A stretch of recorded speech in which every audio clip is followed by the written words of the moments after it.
पिताजी, मैं रानी मंजिल जाना चाहती हूँ। जाओ, अपने कमरे में जाओ।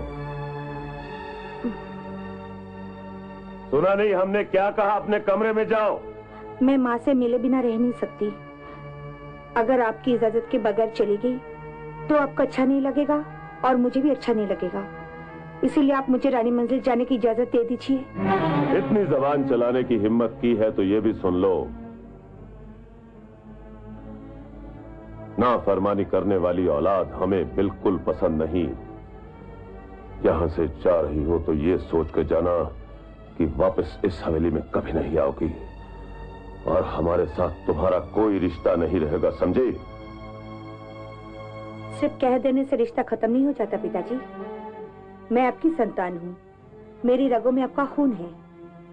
ये रिश्ता मेरे जीते जी तो क्या, मेरे मरने के बाद भी आप तोड़ नहीं सकते। और इस हवेली की बेटी होने के नाते मेरा जी जब भी चाहेगा मैं वापस लौट कर आऊंगी। मैं जा रही हूँ पिताजी। दीदी, जाने दे इसे बेटी, जाने दे।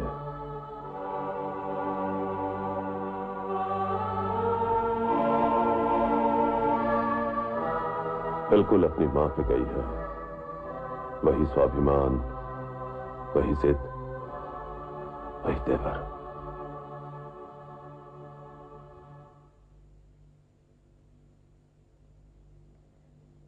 मां, तुम जाओ। मां, मैं हवेली छोड़कर आ गई हूँ। हवेली छोड़ के आ गई हो? हाँ, अब वह मेरे लिए रहना मुश्किल हो गया था। रात दिन वही अन्याय अत्याचार। अपने पिताजी से पूछ के आई हो या? माँ, मैं आपकी बेटी हूँ, उनसे बिना पूछे आ सकती हूँ? उन्होंने आने की इजाजत दे दी तुम्हें? नहीं, उन्होंने कहा जा रही हो तो फिर कभी वापस हवेली में लौटकर मत आना। मगर मैंने कहा यह हवेली मेरे पिताजी की है, जब चाहूंगी आऊंगी। ठीक कहा ना माँ? उनसे उलझकर तुमने ठीक नहीं किया बेटी। ये भी सोचा करो कि प्रमिला भी है वहां पर, जिसकी तुम बड़ी बहन हो, जिसकी देखभाल की जिम्मेदारी तुम पर है। ये सब बातें अभी छोड़िए माँ। हर किसी को अपने तरीके से जीने की आजादी मिले तभी उसके मन को शांति मिलती है। आपने भी तो इसी कारण हवेली छोड़ दी थी माँ। वो आप कैसे हैं? कौन? सुधीर?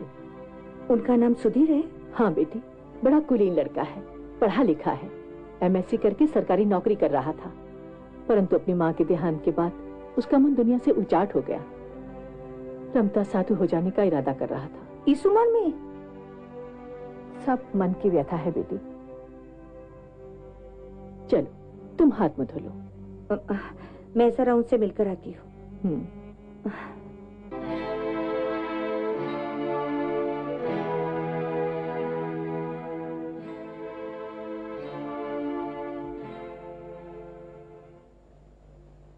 नमस्ते। नमस्ते जी।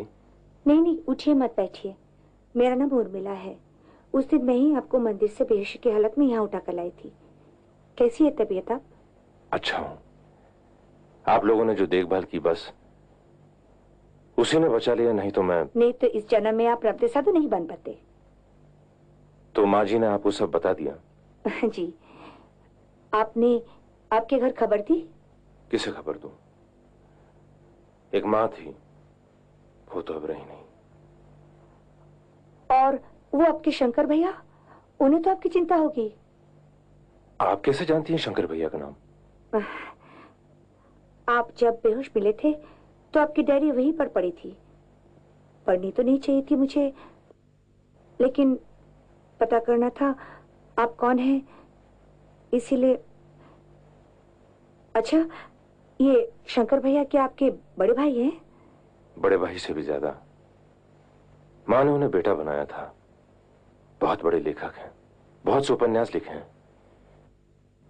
उन्हें ही सौभाग्य मिला माँ का अंतिम संस्कार करने का। मैं तो बदनसीब निकला। तब तो शंकर भैया को खबर करना बहुत जरूरी है। नहीं, मैं अपनी खबर किसी को नहीं करना चाहता। माँ के जाने के साथ साथ सारी दुनिया उजड़ गई।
माँ कैसी है? तुम खुद ही जाके देखो ना। उन्हें देखने की जरूरत नहीं, तुम्हें यहाँ पे देख के साफ मालूम होता है कि ठीक ही होंगे। इतने दिनों से यहाँ पे आई हुई हो, कुछ ज्यादा नहीं हो रहा? पिताजी के जासूस इस इलाके में हर जगह हैं, उन्हें हर बात मालूम हो जाती है। कौन सी बात? ये बात समझने की उम्र हो चुकी है तुम्हारी। अरे हाँ, एक बात तो मैं तुम्हें बताना ही भूल गई। पिताजी ने लंदन से एक नई राइफल मंगवाई है।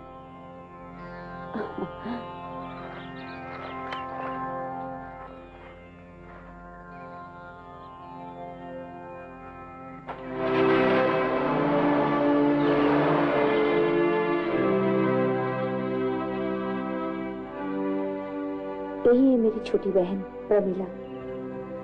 कितना फर्क है, तुम उजाला हो और वो आग। कहां से सुन के आए ये सब? सुन के नहीं आया मालिक, आंखन देखी बता रहे हैं। हम तो आप ही के हुक्म से सारे इलाके पर नजर रखते हैं। कई बार देखा है उसे बड़ी बिटिया के साथ, इसलिए पूरी खोज करके आप तक खबर पहुंचा रहे हैं। रानी माँ ने खुली छुट्टी दे रखी है उन दोनों को।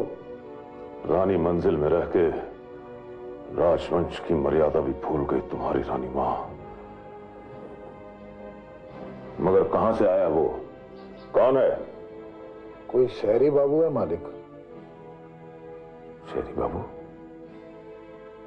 कड़ी निगरानी रख उस पर भीरो। खबरदार जो उसे अपनी नजर से ओझल होने दिया तो। जो हुक्म मालिक।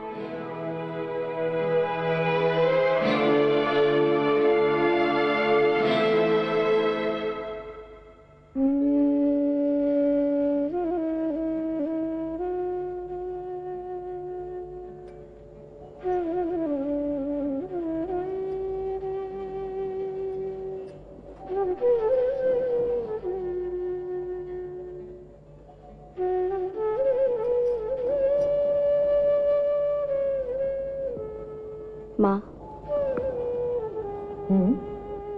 ऐसे कैसे हो जाता है माँ? क्या कैसे हो जाता है बेटी? यही थोड़े दिनों की पहचान, पर लगता है जैसे हम एक दूसरे को कई जन्मों से जानते हैं।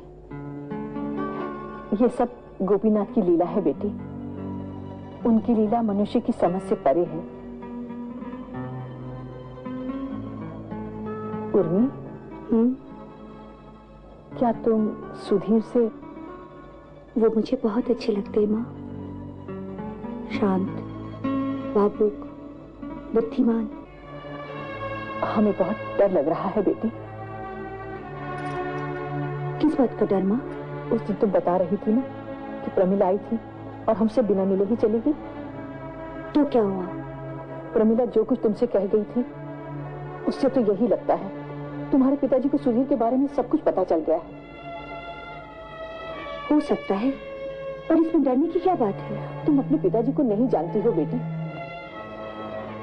देखो, हम बनारस जा रहे हैं अपने गुरुजी के पास। 1 महीने के बाद लौटेंगे। मामा साहब भी हमारे साथ जा रहे हैं। हमारे जाने के बाद तुम्हारा यहाँ अकेले रहना ठीक नहीं। एक काम करो बेटी, तब तक के लिए तुम हवेली वापस चली जाओ। क्या माँ जी भी जा रही है और तुम भी जा रही हो मुझे अकेला छोड़ के? ठीक है, जाओ, मैं भी तुम्हारे पीछे पीछे चलाऊंगा। मैं आपको कैसे समझाऊं? अब मेरे लिए यहाँ रहना मुमकिन नहीं है। मैं भी तुम्हें कैसे समझाऊं उर्मिला कि अब मैं तुम्हारे बिना नहीं जी सकता। हाँ, एक रास्ता है। क्या? मैं पहाड़ से कूद के जान दे देता हूं।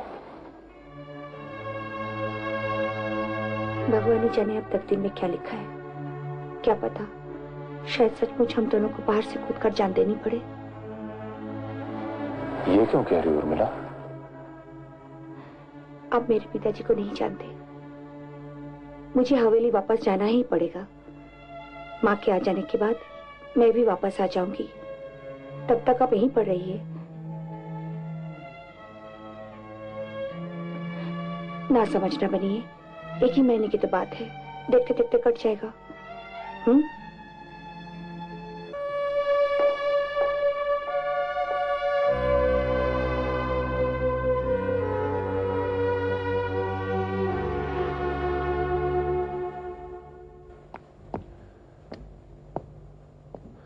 उस लड़के का क्या नाम बताया था बीरू ने?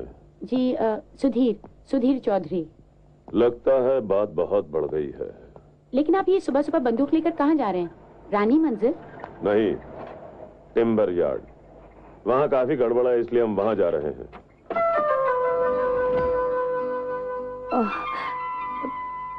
जीती रहो बेटी। आप अच्छे हैं ना पिताजी? हाँ हाँ, हमें क्या हुआ है, हम बिल्कुल ठीक है, बहुत खुश है। तुम तो खुश हो ना? जी पिताजी। बहुत खुश? जी। रानी मंजिल जाके तुम्हें इतनी खुशी मिलती है तो 2 महीने बाद घर वापस क्यों आ गई? माँ बनारस चली गई हैं अपने गुरुजी के पास, इसीलिए। ठीक है, जाओ ऊपर अपने कमरे में।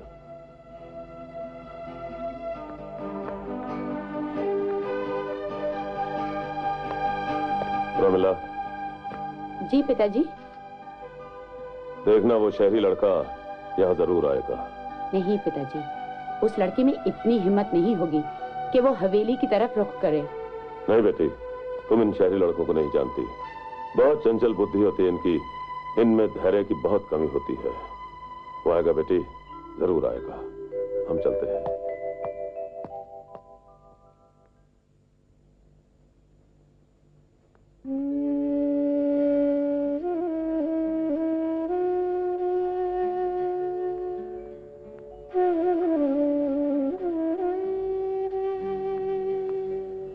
बड़ी जल्दी आ गई तुम। क्यों, दिल भर गया 2 महीने में उस शहरी बाबू से? प्यार से जी नहीं भरता किसी का। प्यार? ये प्यार क्या होता है? जब तुम किसी से प्यार करोगी तब अपने आप समझ जाओगी। मुझे इस झंझट में पड़ने की कोई जरूरत नहीं। तुम्हारे उस प्रेमी को देख के मैं अंदाजा लगा सकती हूँ। रास्ते चलते अगर किसी को कोई राजा की बेटी मिल जाए तो प्यार क्या, जान भी लुटा सकता है कोई। प्रमिला, सच बहुत कड़वा होता है दीदी। जिसे तुम प्रेम कहती हो ना, वो प्रेम नहीं, सिर्फ एक नाटक है। मैं तो कहती हूँ अब भी अपनी गर्दन छुड़ा लो, नहीं तो जिंदगी भर विरह की आग में जलती रहोगी। अगर यही मेरी किस्मत में है तो ही सही। तब तो अपनी शहरी की बलि चढ़ा के ही रहोगी तुम। मगर उसके अंत की मुझे कोई चिंता नहीं। मुझे चिंता इस घराने की है। मैं तुम्हें सावधान करती हूँ कि अगर तुम्हारे प्रेम की आग ने पिताजी को छू भी लिया तो इस प्रमिला को अपनी बहन नहीं, अपनी सबसे बड़ी दुश्मन समझना।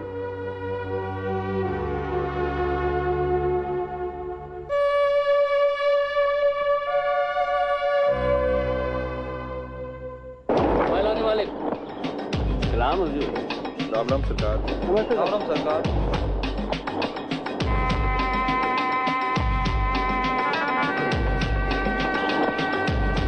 सलाम हुजूर।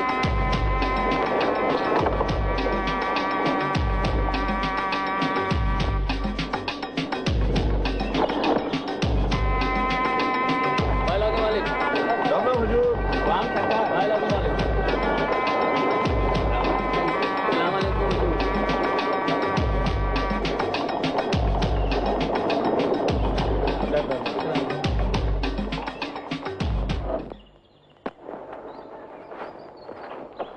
राम राम सरकार।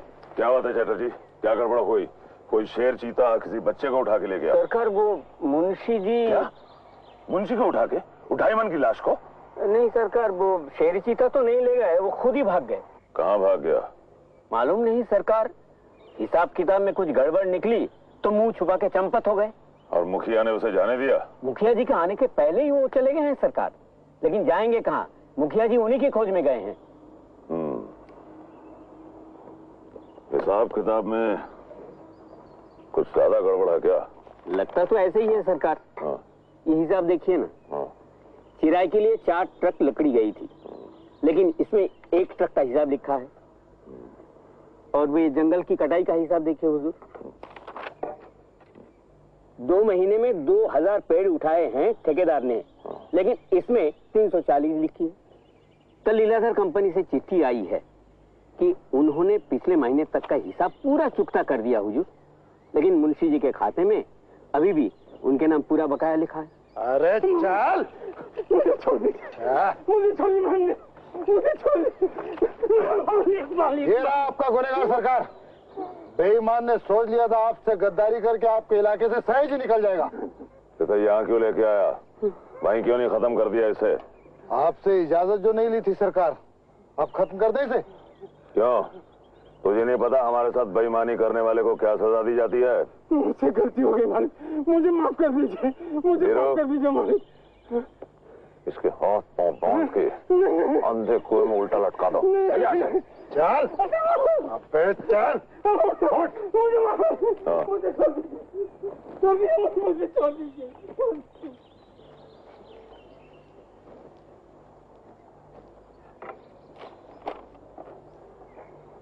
नमस्ते सर। कौन हो तुम? जी, मेरा नाम सुधीर चौधरी है। क्या चाहते हो? नौकरी के लिए आया हूं आपके पास। पहले कभी नौकरी की है? जी, पहले मैं सरकारी नौकरी करता था। तो फिर वो सरकारी नौकरी छोड़ क्यों दी? क्या बताऊं सर, मेरी मां का देहांत हो गया था, इसलिए इस्तीफा दे दिया। मेरा मन ही उचाट हो गया था। मौत की खबर सुन के तुम्हारा मन उचाट हो गया? इतना कमजोर दिल है तुम्हारा। खैर, टिम्बर यार्ड में नौकरी करोगे? करूंगा सर, कोई भी काम करूंगा। अब मैं यहीं रहना चाहता हूं। अच्छा, ये जगह इतनी पसंद आ गई तुम्हें? जी। फिलहाल 800 रुपये महीना तनख्वाह मिलेगी। इतने पैसों में काम करोगे? जी सर। बीरो, इन्हें मैनेजर साहब के क्वार्टर की चाबी दे दो। तो सुनो, कल सुबह इस वक्त आ जाना, बीरू से मिल लेना। Thank you sir.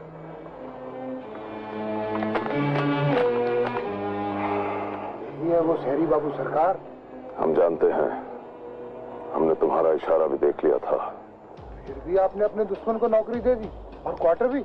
हाँ भीरू, अकलमंद शिकारी वो होता है जो शिकार को हाँक के अपने इलाके में ले आता है और अपनी नजरों के सामने रखता है।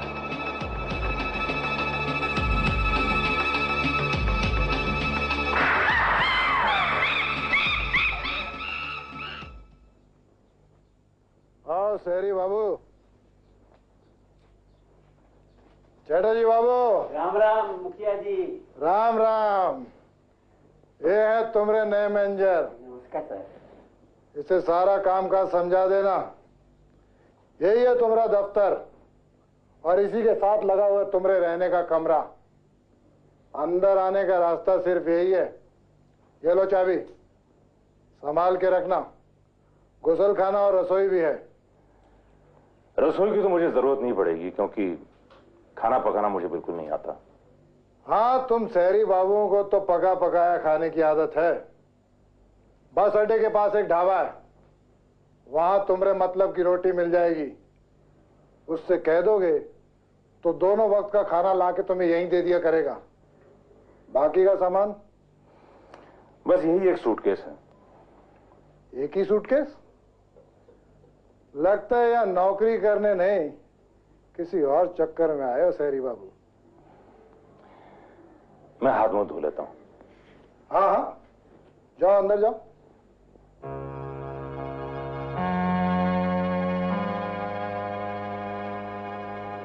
इसके ऊपर कड़ी नजर रखना। क्यों मुखिया जी? सवाल मत करो, जो कहा है वही करो।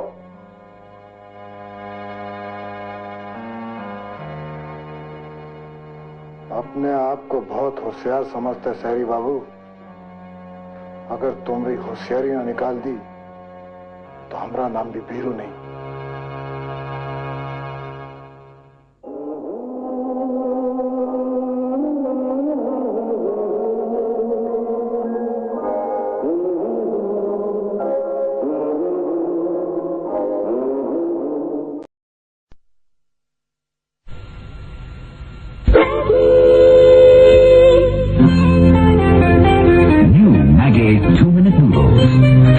Snack with its own special tastemaker, ready for you in just 2 minutes. Maggie makes the tasty treat. Maggie, Maggie, Maggie. Have a plain or add to it. Don't forget the tasty bit. Maggie, Maggie, Maggie. Maggie, Maggie, Maggie. Maggie noodles. Fast to cook, good to eat.